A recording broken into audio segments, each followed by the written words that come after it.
Monsieur le maire, je vous adresse mes vives félicitations pour cette confiance que vous venez d'obtenir des populations qui vous ont choisi comme la personne devant conduire la locomotive du développement économique et social de la collectivité territoriale.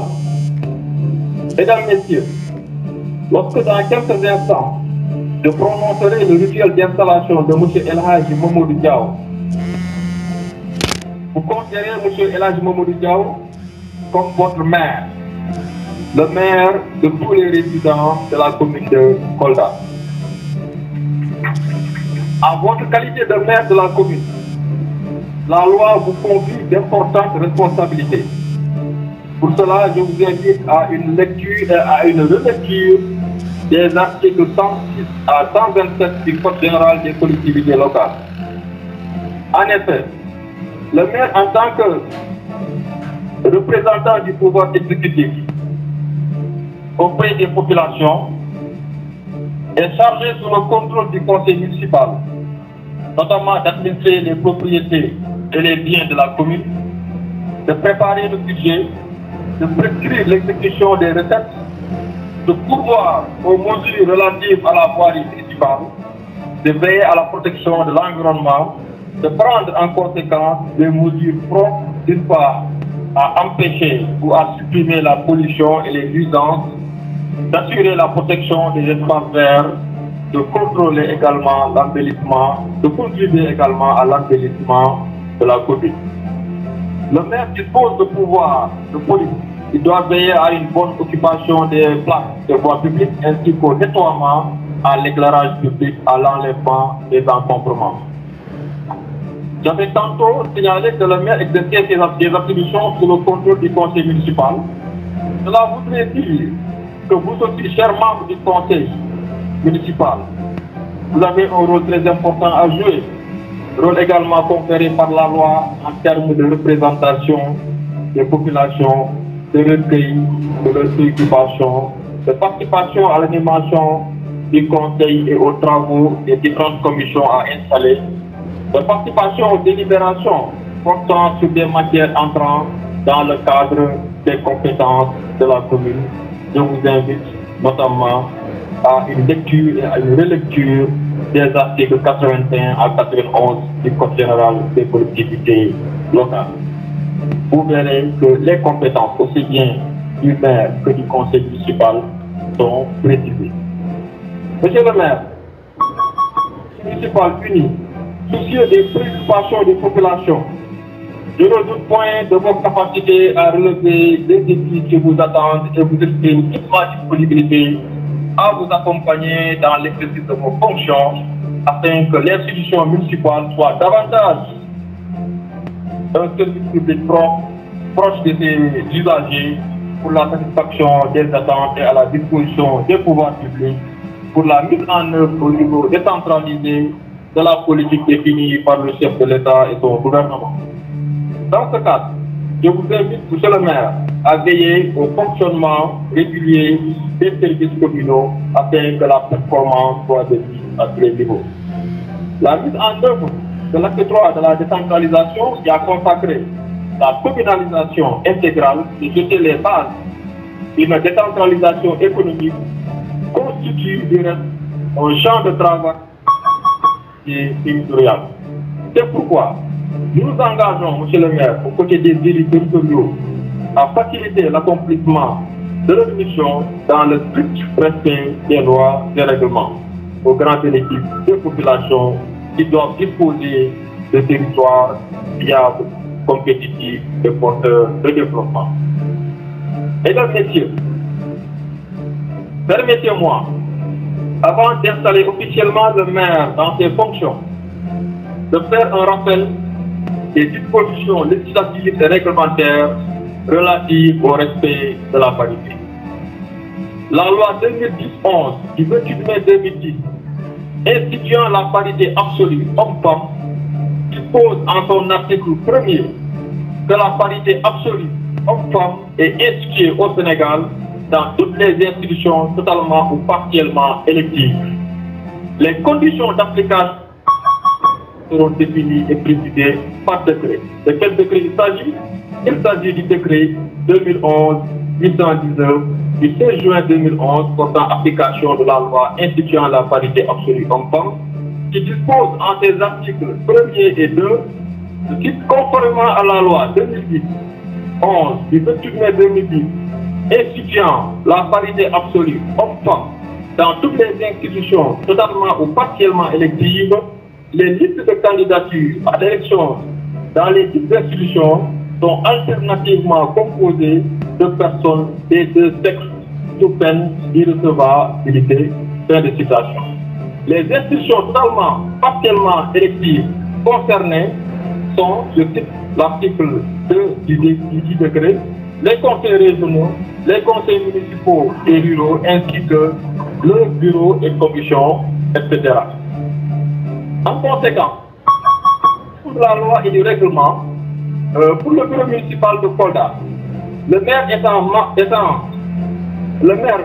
membre du bureau et étant également un homme, le poste de premier adjoint devra revenir à une dame et vice-versa jusqu'à épuisement de la liste des 7 adjoints à élire conformément au décret 2022-99 du 18 janvier 2022 fixant le nombre des autres membres de bureau des conseils des collectivités territoriales. À présent, Monsieur le maire, je vous invite à vous lever pour votre installation officielle. On va faire la présentation officielle du maire Mamboy Diao. Donc Mamboy Diao qui est vêtu avec des vestes et cravates noires, il est là. Donc le préfet se dirige vers Elas Mamboy Diao. Donc vous avez vu l'installation de Elas Mamboy Diao. Diadja va installer officiellement Elas Mamboy Diao dans ses nouvelles fonctions, mais il a rappelé aussi ce qui concerne la parité. Il dit que la parité doit être respectée après premier adjoint. Le poste de premier adjoint doit revenir à une dame, selon le préfet. Mais ce qui est la bonne note, il doit avoir 7 adjoints au maire. Donc c'est une nouveauté ici à Kolda.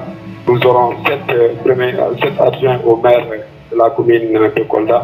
Donc, conformément à la loi et en vertu des pouvoirs qui sont conférés, je vous installe officiellement dans vos fonctions de maire de la commune de Kolda.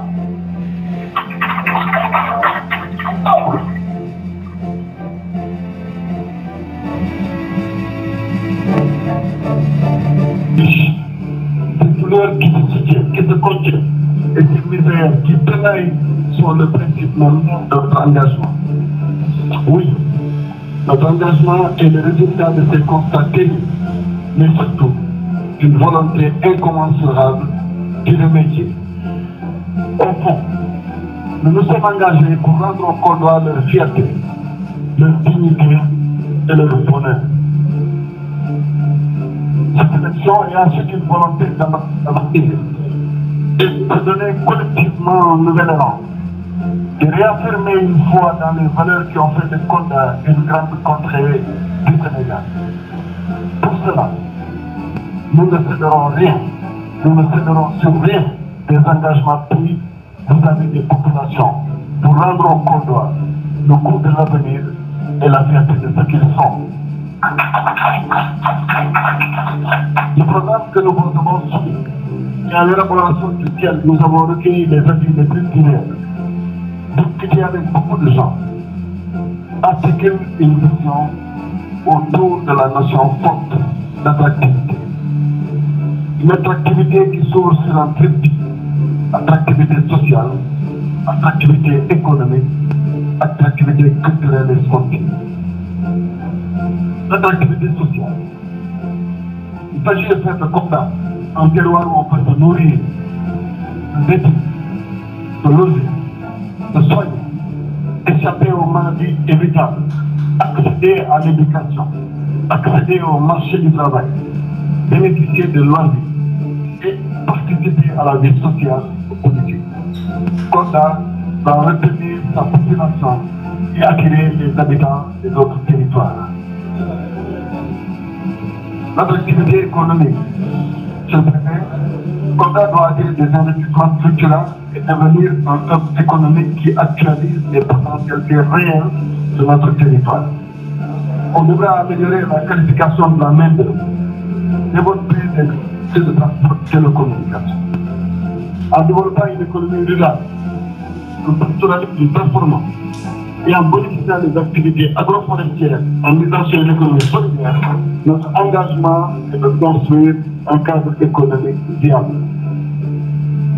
Attractivité sportive et culturelle. L'art et la culture ont déjà fait preuve de pouvoir apporter des impulsions concrètes au territoire. Nous comptons faire de la culture de Kolda, de ses traditions, de son folklore, de ses rythmes, une opportunité, encore mieux, une ressource pour bâtir une véritable économie de la culture. À travers la culture, mais aussi le sport, par la dynamique qu'il génère auprès de la population, on peut régénérer les virtualités en réalité et les promesses en vécu. Le chef de Kolda, M. le Président, fait une édition. Nous savons que les Koldois en secteur attendent beaucoup de nous. Et ils sont légitimes à avoir cette exigence, à formuler des demandes, car le mandat qu'ils nous confient leur donne le droit d'une exigence absolue. Rien, absolument rien, Monsieur le Préfet, ne sera concédé à la facilité, au compromis, au laxisme, au favoritisme, bref, à tous ces mots qui affaiblissent nos administrations locales.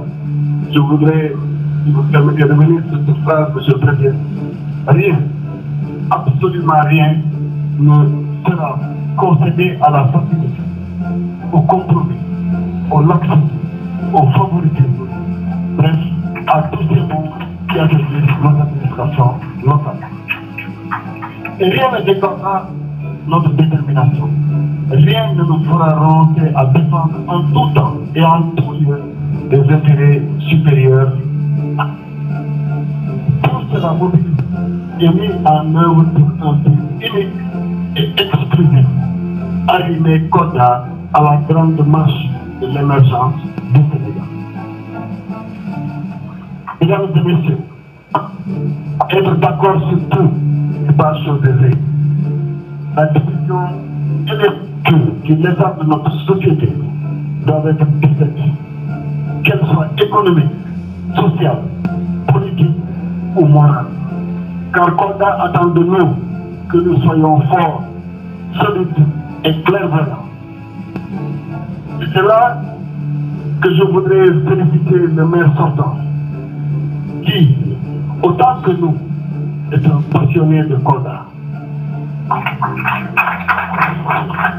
Un digne fils de Kolda, de qui nous pouvons tous être fiers.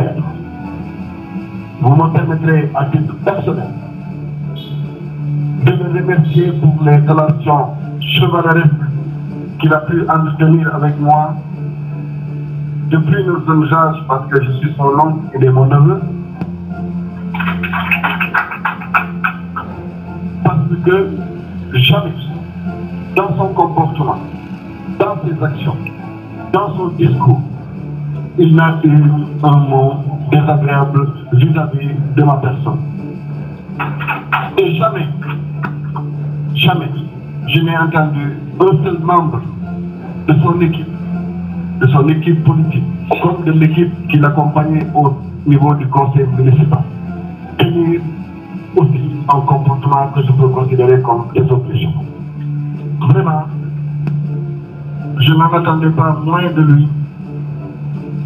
Et il a une place particulière dans mon cœur, parce que lorsque j'ai connu un événement qui a été une épreuve très difficile pour moi, il a été le premier à partager cette peine.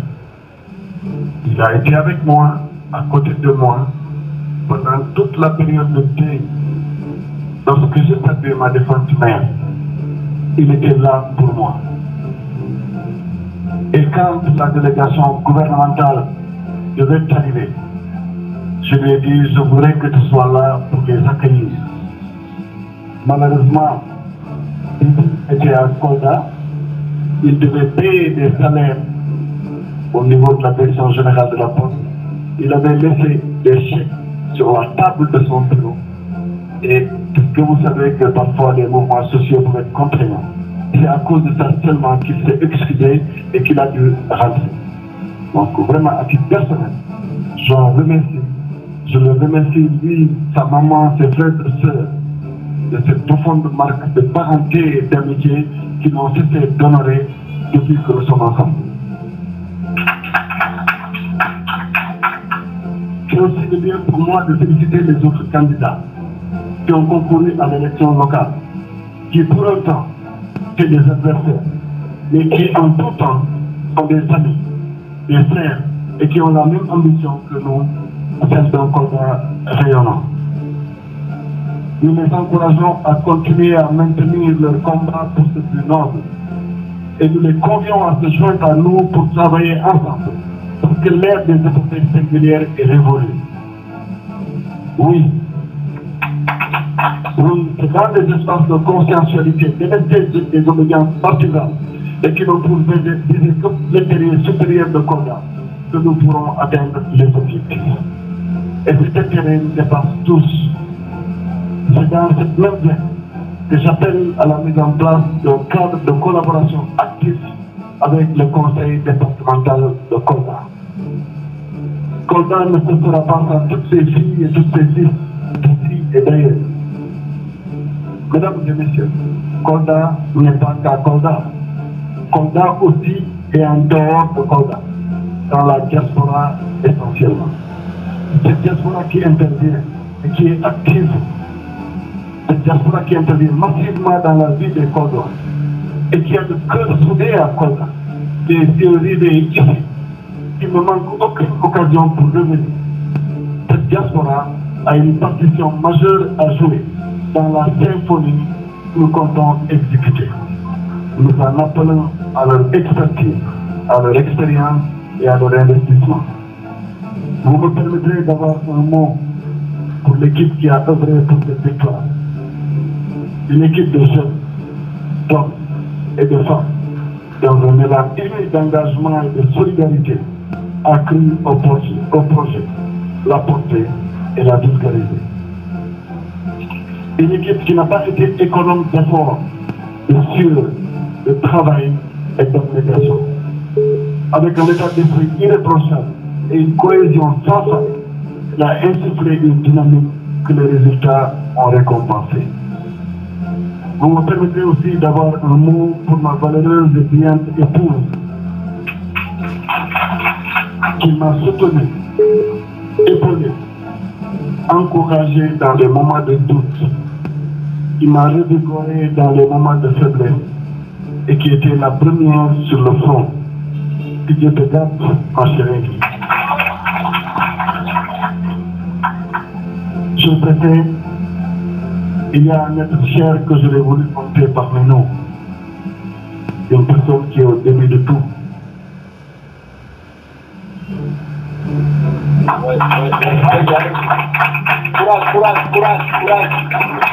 Courage. Tu m'as transmis le sens de l'honneur et de l'engagement. Par l'éducation et par l'exemple.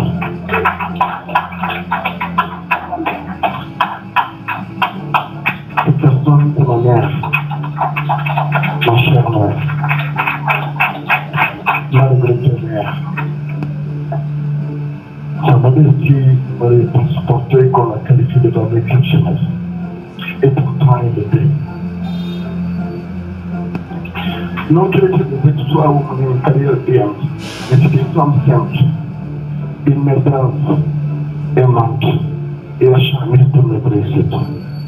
Elle nous a transmis à mes frères et à moi de solides valeurs morales. Ces valeurs ont fait de moi ce que je suis aujourd'hui.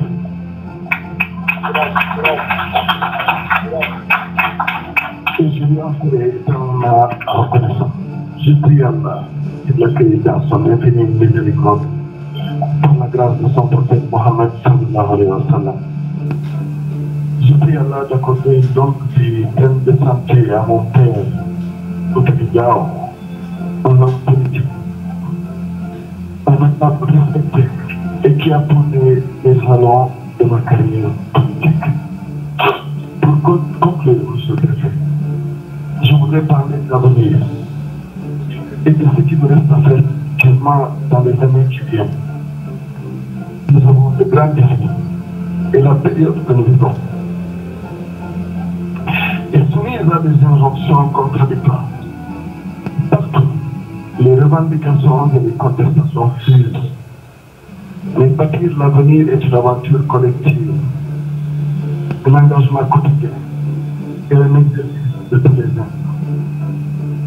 Il est du devoir de chaque Congolais et de chaque Congolais d'avoir la pleine conscience qu'il est l'acteur majeur de la réussite collective.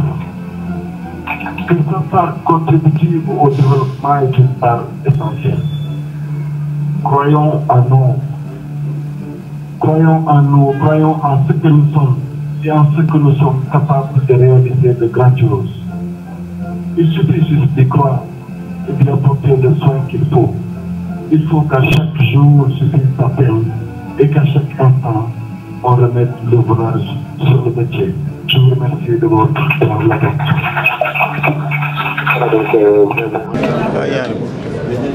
Cheikh Tidiane Ballo.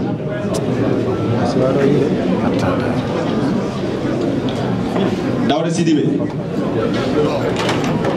Dieynaba Diack. Amadou Chahir Tall. Fatoumata Bandje Kandé.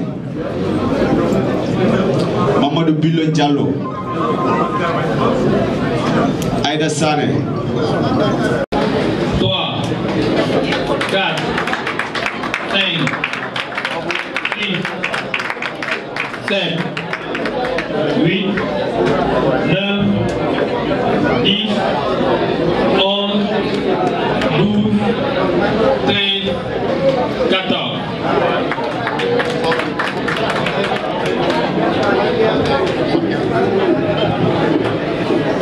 Les encouragements, Lambert, et félicitations à Mme Badji, le 5e adjoint au maire.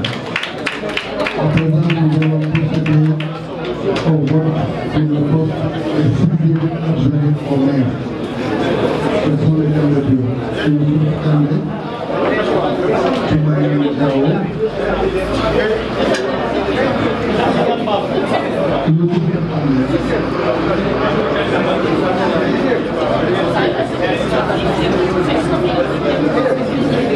Saturday.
ça va valoir cette rencontre-là dès le vendredi, Inch'Allah.